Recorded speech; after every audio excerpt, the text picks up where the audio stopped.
Welcome to today's deep dive. I'm your host, and today we are tackling something that I know has caused a lot of anxiety for, well, pretty much anyone looking at modern tech infrastructure. Oh, absolutely. It's intimidating. Yeah, I mean, if you pull up the official cloud-native landscape diagram right now, you aren't looking at a helpful map. You are looking at a wall of like over 1,000 colorful corporate logos.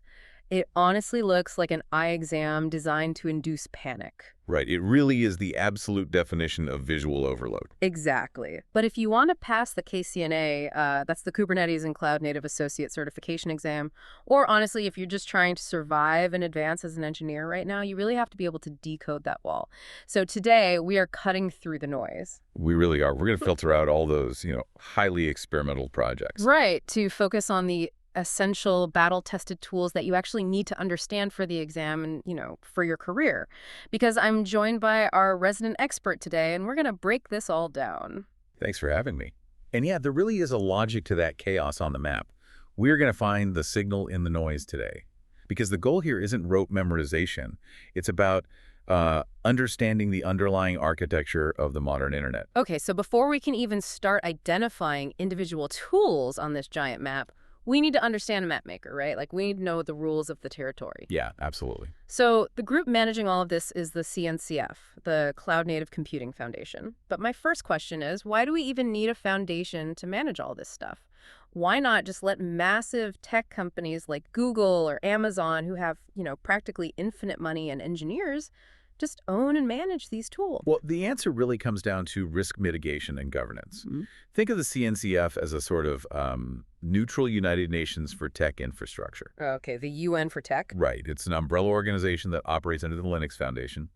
And their prime directive, their core reason for existing, is vendor neutrality. Ah, so it basically prevents imperial overreach by a single mega corporation. That is a great way to look at it, yeah. Because if a single massive corporation holds the intellectual property for a vital piece of your infrastructure, say the core orchestrator that runs your entire backend, you risk extreme vendor lock-in. Oh, sure. Because if they decide to, triple the licensing fees next year, you're trapped. Exactly. You either pay the ransom or you have to spend millions rewriting your entire architecture from scratch. So the CNCF essentially acts as a trust broker. They hold the intellectual property, ensuring that a really diverse community of contributors, even from competing companies, actually drives the project's future. Yep. It's not based on one single vendor's quarterly earnings report. Which makes it safe for, say, a massive bank or a global retailer to actually adopt these technologies. Okay, so that explains the foundation, but what does cloud native actually mean? Because I don't know about you, but it feels like a buzzword that marketing departments just slap on everything these days to sound modern. Oh, it definitely gets weaponized by marketing teams, for sure. But the CNCF does have an official specific definition, and it's actually critical for the KCNA. Okay, what is it? They define cloud-native systems as utilizing containers, microservices, service meshes, immutable infrastructure, and declarative APIs. Wow, okay, that is a very dense textbook sentence. It is, yeah. Let's ground that jargon in a real-world scenario so we can actually wrap our heads around it. Let's talk about the dreaded Black Friday server crash. Oh, the classic example. Right. So traditionally, companies built one giant fragile application, a monolith. All the code for the shopping cart, the user profiles, the payment processing, it was all just tangled together on one massive server. And, when 1 million users suddenly logged on during Black Friday, that massive server just couldn't handle the traffic. It crashed, and the entire business went offline. Right. But in a cloud-native world, you break that monolith into smaller, independent pieces called microservices. Exactly. So you have a distinct service for the cart, another for payments, another for inventory. And then you package those individual pieces into isolated environments called containers. Which means if the payment service gets totally overwhelmed, it doesn't take down the inventory service. You just spin up 50 more payment containers to handle the rush. Yep, they scale independently. And this ties perfectly into immutable infrastructure, right? I've always loved the pets versus cattle analogy for this. That's the best analogy. Yeah. In the old days of monoliths, servers were pets. They had names like Gandalf or Zeus. And if Gandalf got sick at 2 a.m., an engineer physically woke up, logged in, and nursed Gandalf back to health. Which is just an incredibly slow, error-prone way to run a business. Huh. Cloud native makes your infrastructure cattle. They are numbered, they're identical, and they are entirely disposable. So if a server starts throwing errors, you don't log in to troubleshoot it. No, absolutely not. You destroy it instantly, and the system automatically replaces it with an exact fresh copy. And it does that using declarative APIs, right? Which, as I understand it, is basically the difference between giving someone turn-by-turn directions versus just giving them an address for their GPS. That's a really good way to put it. You don't write a 50-page instruction manual on how to build the replacement server. You just declare the end state. So you tell the system, I always need 3 identical payment servers running, and the system's brain just constantly monitors the environment and figures out the steps to make that reality happen. Exactly. When you combine microservices, containers, immutable cattle, and declarative APIs, you get systems that are profoundly resilient and scalable. I mean, this is why Netflix can handle thousands of servers failing without you ever noticing a hiccup in your video stream. Okay, that makes so much sense. So the CNCF is this open, UN-like home for these tools, but because it's open, I imagine few projects are constantly being submitted by developers all over the world. Oh, constant. So how does an organization know which tools are safe to use? Or, for you listening and studying for the KCNA, which ones do you actually need to focus on? Right, so the CNCF handles this through a really rigorous 3-stage life cycle. It goes Sandbox, Incubating, and Graduated. The Sandbox is, well, exactly what it sounds like. It's for highly experimental projects. They might have a great idea, but they are still proving their worth. So a sandbox project could theoretically be abandoned by its creator next month. Easily. Yeah, it happens all the time. But if a project gains traction, users, and a solid community, it can apply to become an incubating project. Yeah. But the top tier, the ones you really need to know, are the graduated projects. And I'm guessing the graduation criteria are pretty strict. Incredibly strict. A project has to prove widespread, real-world adoption across multiple different industries. It has to undergo independent third-party security audits. And crucially, it must have maintainers from multiple competing organizations to guarantee that vendor neutrality we talked about. So it really has to survive a brutal vetting process to prove it won't just fall apart at scale. Exactly. And this is why enterprise companies heavily prefer graduated projects. When a telecom giant is choosing the infrastructure to route millions of phone calls, they demand stability. They want to know the tool will be supported a decade from now. Right. So for the KCNA exam, you need to understand this lifecycle framework. But your main focus should really be on understanding the mechanics of these core graduated tools. Well, let's do a deep dive into those mechanics right now. We know Kubernetes is the massive engine in the center of all this. It's the orchestrator making sure all our containerized applications are running. But Kubernetes doesn't do everything on its own. No, it definitely doesn't. So let's pick 4 or 5 of the most critical graduated tools and explain how they actually solve problems. Let's start with observability. How do we know what is actually happening inside thousands of K8s containers? For that, you're talking about Prometheus. It is pretty much the industry standard for monitoring and alerting. Rather than waiting for an application to push an error message, Prometheus uses a pull-based mechanism. Oh, pull-based. Yeah, it actively scrapes HTTP endpoints exposed by your microservices. Okay, so every few seconds, Prometheus is basically knocking on the door of the payment service, asking, hey, how much CPU are you using? How many transactions have failed in the last minute? Exactly. And it gathers all those metrics into a massive time series database. So if the payment service suddenly spikes to 95% CPU utilization, Prometheus evaluates that data against a set of rules you've defined, and it just fires off an alert to your engineering team's pager before the system actually crashes.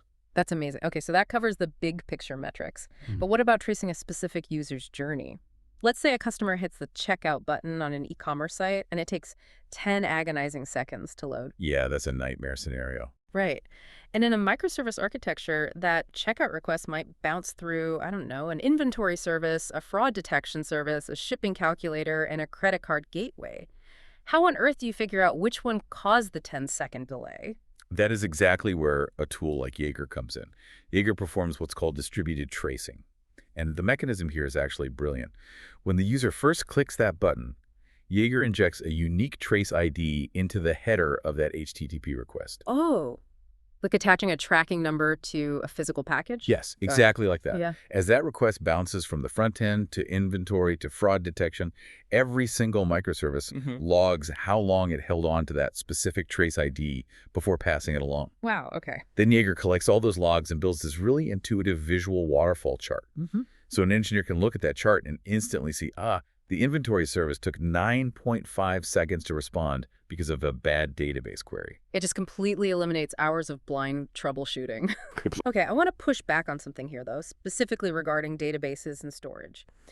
The CNCF has a graduated project called Rook for Storage Orchestration. Yep, Rook is great. But earlier, we established that cloud-native infrastructure is immutable. Servers are cattle.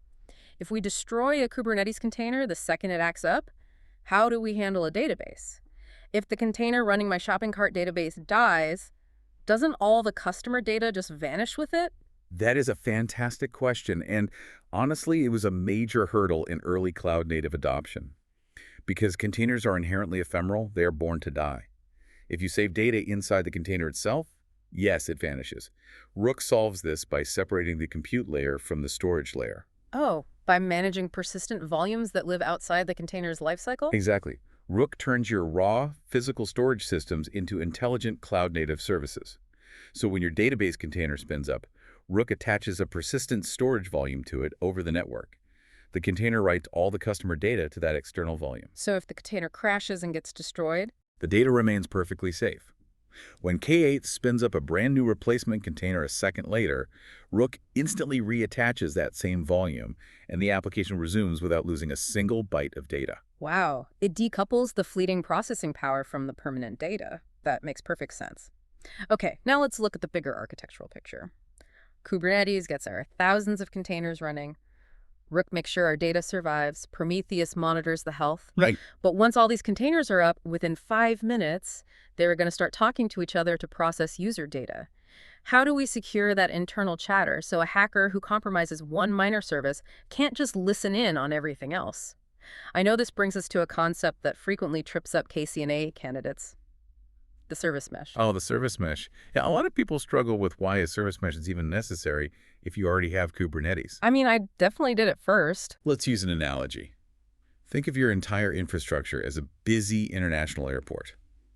Kubernetes is the air traffic controller up in the tower.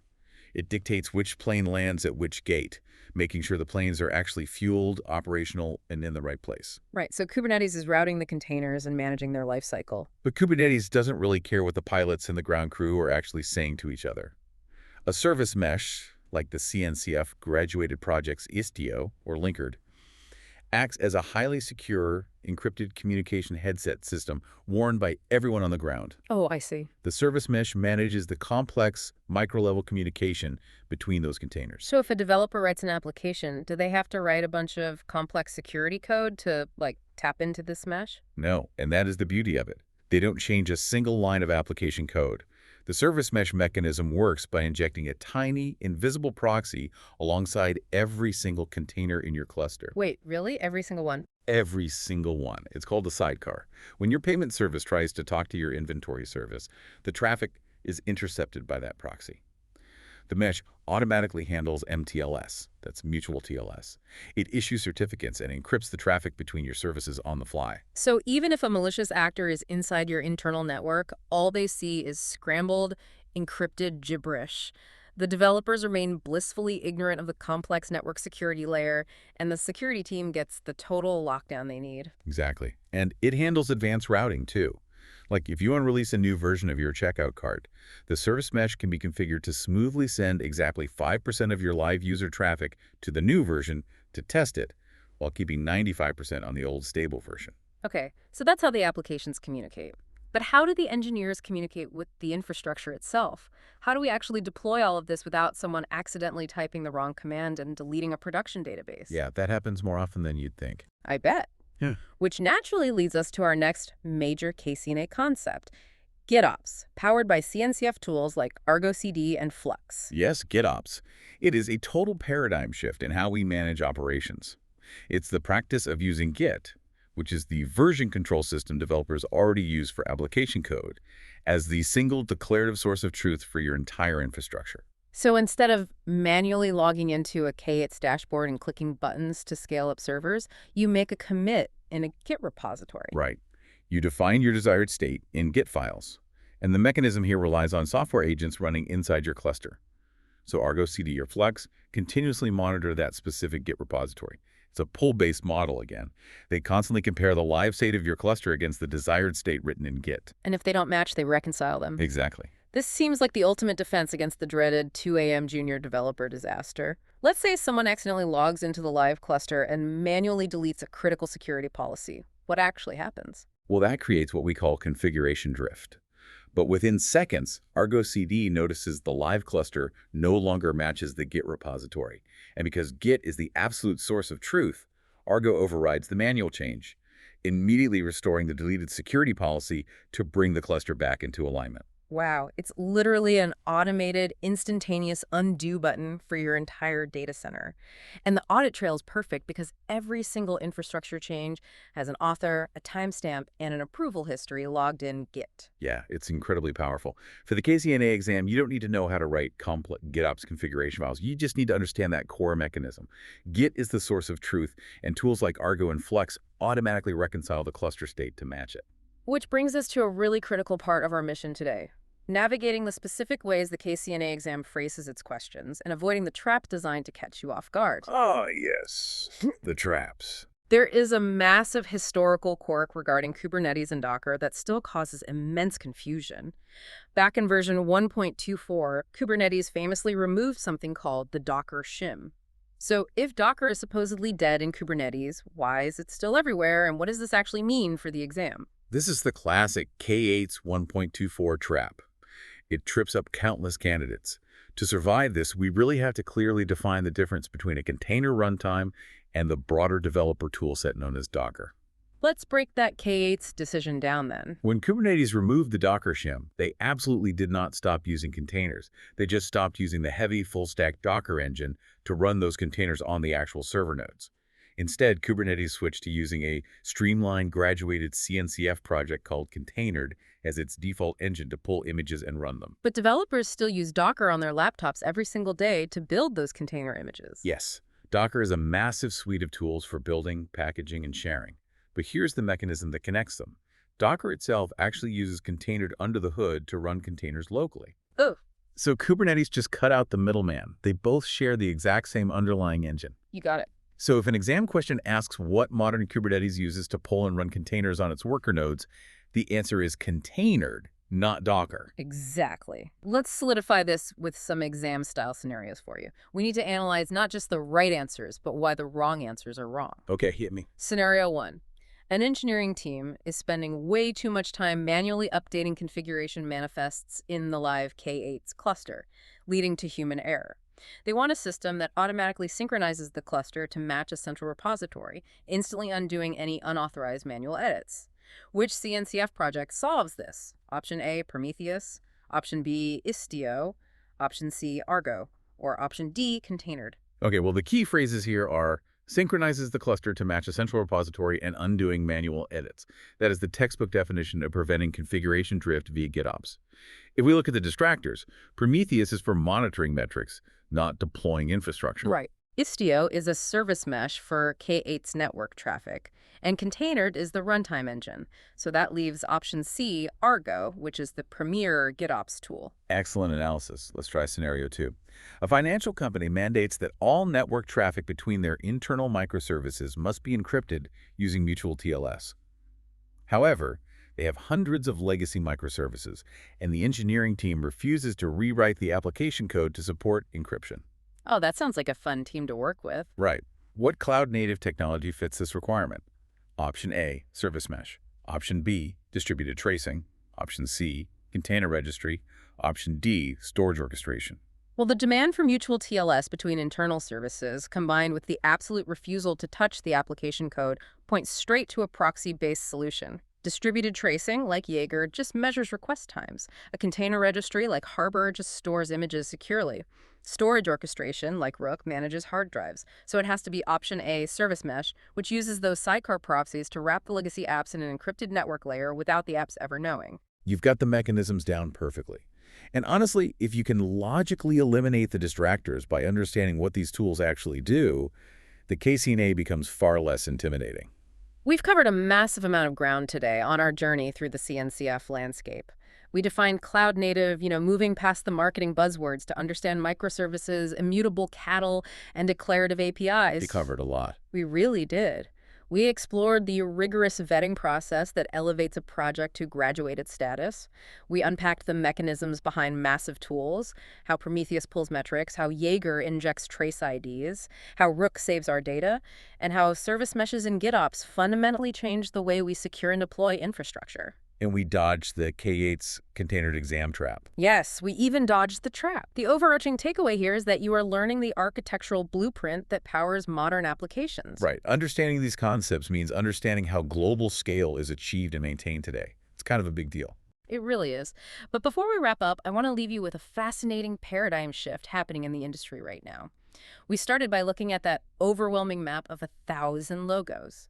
Cloud-native architecture provides incredible resilience and scale, but it introduces an immense amount of complexity. And complexity is expensive. Oh, very expensive. Right. It requires highly paid engineering teams to manage the service meshes, the distributed tracing, and just endless YAML files. There is a very real tipping point where the cost of managing the complexity actually outweighs the benefits of the microservices. Exactly. And we are starting to see the pendulum swing back. Take Amazon Prime Video, for example. Recently, their engineering team published a technical blog post detailing how they moved a critical piece of their infrastructure away from a complex microservice architecture and consolidated it back into a traditional monolith. Wow. And by doing so, they reduced their infrastructure costs by 90%. It's a stunning real-world example. It forces us to ask, are we adopting these massive complex tools because our business actually needs them, or are we just adopting them because we want to operate like Google? It is the ultimate question for any modern engineer.